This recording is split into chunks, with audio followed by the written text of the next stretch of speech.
Would you like to work from home? Becoming a virtual assistant can be a great way to make money online. To find out more about this career choice, I brought on Kayla Sloan, who has been earning a great living as a virtual assistant, and now she helps others start their own virtual assistant business.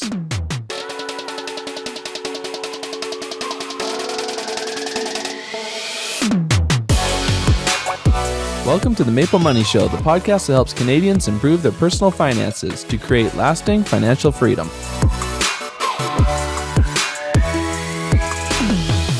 I wanted to let you know about Wealthsimple Trade, a new offering from our sponsor, Wealthsimple. Trade will let you buy and sell over 8,000 stocks and ETFs commission-free. You can find out more about this at wealthsimple.com/trade. Now let's get to Kayla.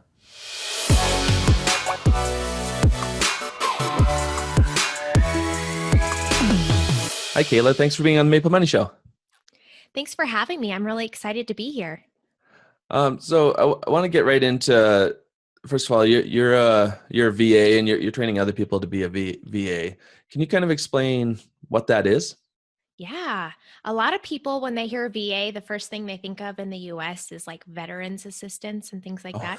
So I always say VA to me is virtual assistant. And if you're familiar with the online business space, a virtual assistant is basically somebody who works behind the scenes to help online business owners complete tasks and get more organized and more efficient with their business.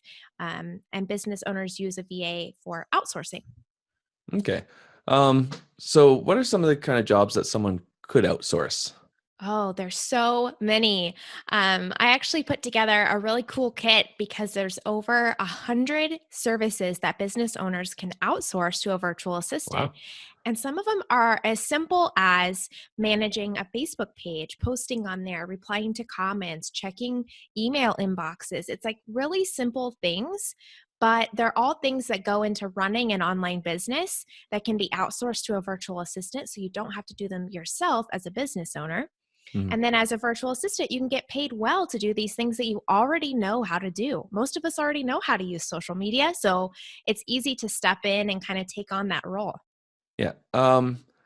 We'll make sure to link to that list in the show notes as well, by the way. But so you mentioned that someone can use this as online business. Would it work with a traditional business? Maybe you're a small business that, well, maybe it's literally just you, but maybe you have one or two people as well. Yeah, so it can actually be a really good way to outsource things on a budget because as a business owner, you can hire a virtual assistant part-time and you don't have to pay for things like, full-time hours or necessarily benefits because a virtual assistant is going to be a contractor, not an employee. Yeah. And so it can come at a lower cost for you. Plus you won't have the overhead of, having to provide them with an office space or something like that since they work virtually. Okay. Yeah. Because I was thinking, yeah, if you're a small enough business, maybe you don't have the money to hire a full-time secretary or executive assistant kind of thing. So this can kind of Exactly. fill that gap. Yeah. Um, is there a certain skill set needed? Like one of the things I like about working with a virtual assistant is just to help me get organized. Is there Mhm. something like that it's kind of just built into the person? Like if you have to have a certain mindset? I think the most successful virtual assistants have a few things in common. So, first of all, they are really good at communication. So, they're very good at following up on things, being diligent with their work, communicating with their clients when they have questions or if a problem arises or something like that. And then I would say they also have a really service oriented mindset. So, they want to help people, they want to help their clients be more successful. And, that means finding other ways to help too. So one of the things that I do with my clients and that I always suggest to other VAs too is to take that initiative. And if you see something else that you can help with in the person's business, like make that suggestion and, take on that role and really feel connected and part of the team by having a service oriented mindset. Yeah, I like that. Because yeah, sometimes people don't know what they're missing out on if a VA can help them with something. Yeah, there's all the time, I say, okay, so I'm done with X, Y, and Z that you asked me to do. Is there anything else you need help with? Or, I see that you're getting behind on this, project. Is there something else that I can take on? And just, coming at it as someone who wants to help rather than just, oh, it's a job, I'm here for a paycheck. You know what I Mhm. mean? Yeah, I yeah, think that makes a exactly. big difference. Yeah, and that works the same in the so-called real world. Yeah, If you for hire someone, sure. you want someone that takes those extra steps and Yeah. doesn't just punch the clock. And one of Uh, my favorite things too is like, since you are typically working with smaller businesses, you really get to see that your work makes an impact. Even if it's mhm, small things that you do behind the scenes every day, you get to see the business growing and get to see who you're helping and what kind of an impact you're making. So that's always fun. for sure. So is this something that's often hired out as an hourly rate or a flat rate? A lot of new virtual assistants will start out hourly. And if you're starting a new relationship with a virtual assistant, hourly can be one of the better ways to go because neither you or the virtual assistant may know exactly how long something will take if it's new to them Mhm. and new to you as a business owner to outsource. So that can be a great way to start. And you can always look at switching to flat rate later to help you with, monthly budgeting as a business owner and things like that. Yeah, I could see again with a traditional business or online, I guess if you want a certain amount of hours, you rather just pay them that flat amount Yeah, and have them fill those hours. right. Um, how much can someone make doing this? So, virtual assistants, new ones who are just starting out in the business, typically charge around $15 to $20 an hour. Okay. If you're working with a really experienced virtual assistant, they may charge as much as $50 an hour if it's really, really technical, high Mhm. level, projects that they're working on. Yeah, that's a good point to bring up too. I guess VA is a little more than just admin tasks all the time. Sometimes there's a skill set that you're paying more for. Yeah, for sure. And, so as a virtual assistant, if you do want to earn more, up leveling your skills and learning some of those more specialized skills can be a great way to start charging more for your work. Is there a place someone can go to learn these skills? I know you have a course. I'm not sure if that's fully covered or if there's also other places. I've seen some online school kind of sites. Yeah, so my course actually covers a little bit more of the business side. So it Mhm. goes over like invoicing and finding clients and contracts and all that fun stuff. Um, but we don't teach a lot of the technical skills. Yeah. But I think there's a lot of places you can go online. You can learn them, for free by trial and error yourself, or you can, invest in other courses and products too to learn some of those. I think there's a lot of good courses on um, Teachable that a lot of my friends actually teach that I recommend to my students if they're looking to learn some of those skills, and there's courses I've taken myself that have helped a lot too. Nice. Uh, in the past, in some past episodes, we've talked about sort of making money online as a bit of a side gig. So is this something that Mhm. someone could do part time? They don't just have to hop in and do 40 hours of work? Correct. I started as a part time virtual assistant. I was working a full time job and needed some extra money to help pay off debt and things like that. So I started doing this in the evening and a little bit on the weekend here and there to make extra money. And before I knew it, I had a lot of demand for more clients, who wanted to work with me. And I was earning the same amount that I was at my day job. So actually quit my day job so that I could put those hours toward my business. And it's really increased my revenue overall and my income. So Yeah, that's kind of the my favorite kind of way to that people can earn money online is something that you could almost decide to do it the next day if you're prepared. exactly. All you really need is a computer and an internet connection. I mean, truthfully, it's one of the lowest cost businesses to start because you don't need a ton of equipment. And if you already feel fairly comfortable, with social media and emails and, the online world a little bit, then I mean, you can really step in and do some of those basic things without a lot of training. Okay, so if someone decides that they do want to be a VA tomorrow, how do you go about finding clients?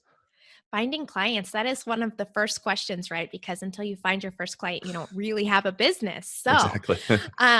what I did was I basically reached out to friends and family and friends that I had made online through blogging. I was already, blogging for fun before I started working as a VA, and basically just put it out there like, "Hey, I'm interested in starting this business. Do you know anyone who could use some help?"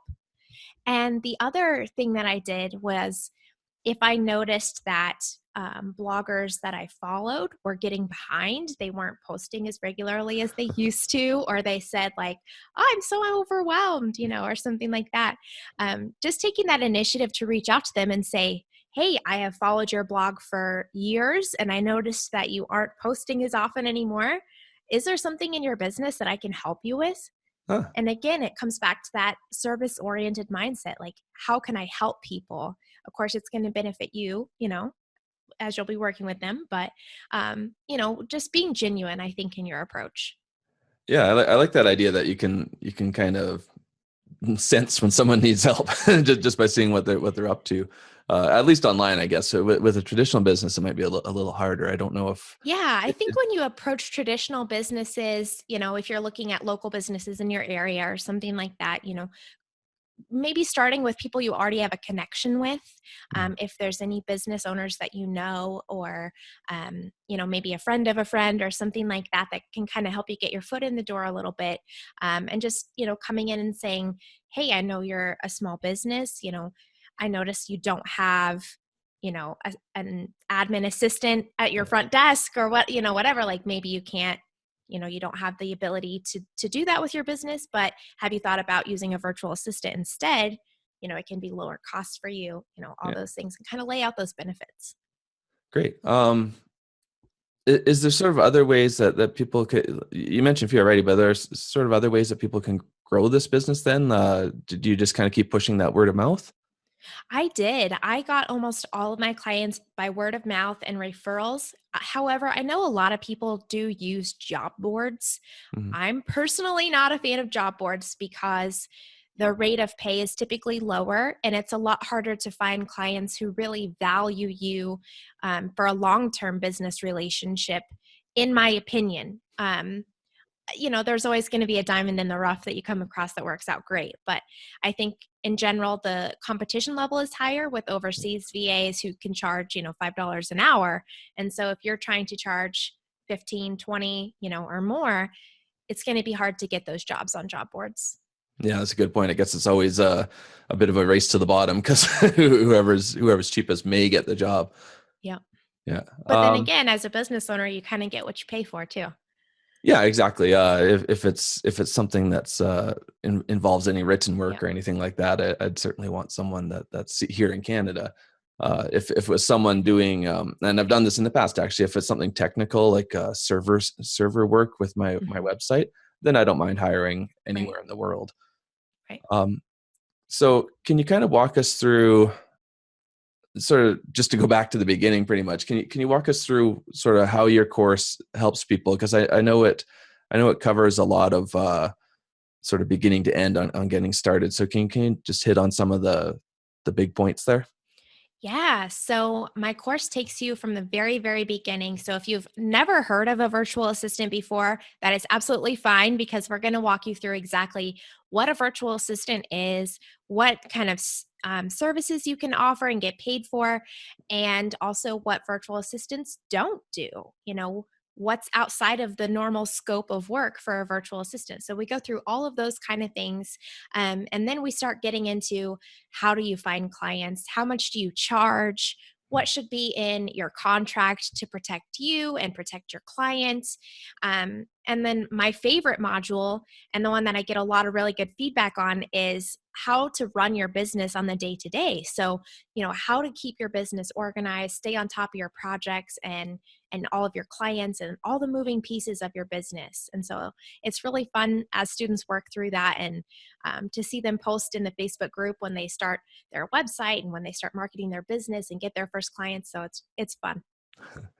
Uh, so you've worked with a few VAs. You've been one. You have VAs. You're kind of working both sides of it. What's sort of the biggest mistake you think VAs might make? Like, is there something that sticks out that maybe there is a common mistake? Yeah, I think one of the most common mistakes VAs make is um, they don't think about who their ideal client is. And that can lead to a couple different things. First, it can lead to them not getting paid what they want to be paid. And it can also lead to problems where, if they don't have a solid contract in place, sometimes they find themselves having to chase payment, which is never a fun situation to be in. So that is something I talk to a lot of new VAs about, is how to protect yourself and how to protect your business to make sure that you do get paid for your work, and that who you're working with is someone that respects you, and it works well for you and the client. Yeah. What's the common way to pay people? Both in sort of what website do people pay through, but also how often? Yeah, so I get paid mostly through PayPal. I have a few clients who pay through direct deposit, or I guess credit card. They can pay by credit card, I think, through PayPal even. Yeah, I think so. Um, Yeah. but yeah, so PayPal is my main way of getting paid, and I think that's true for most VAs. Um, and as far as how often they get paid, I think most VAs either get paid every 2 weeks or once a month. Okay. Can you let people know where they can find you? Absolutely. So my website is kaylasloan.com, and that's where I have my blog and my information, and you can contact me anytime through there. And then I do have my course, as you mentioned, which is at 10kva.com, spelled out TENKVA.com. And that is where I train people how to become a virtual assistant. And we also go through, as I mentioned, the very beginning stages, but also how to up level your virtual assistant business so you can continue growing. So the name of the course, 10kVA, is because I have cracked the code, I guess, and have found a way to earn a consistent $10,000 per month as a virtual assistant working from home, which I think it's possible for anybody to do. I just think that they need the right tools and know how to get to that level. And so if that's your goal, then we go through all of that as well. Oh, that's great. Yeah. So it's something that, like we mentioned, someone can start on just a few hours a week, Yeah, but they can eventually completely replace their income. absolutely. Great. Well, thank you for being on the show. Well, thanks for having me. Thanks to Kayla for the advice on becoming a VA. You can find show notes for this episode at maplemoney.com/Kayla Sloan. That's KaylaSloan. If you want to look into setting up a virtual assistant business, check out Kayla's course. You can find it through my affiliate link at maplemoney.com/10kva. That's TENKVA. Thanks for listening, and I look forward to having you back next week.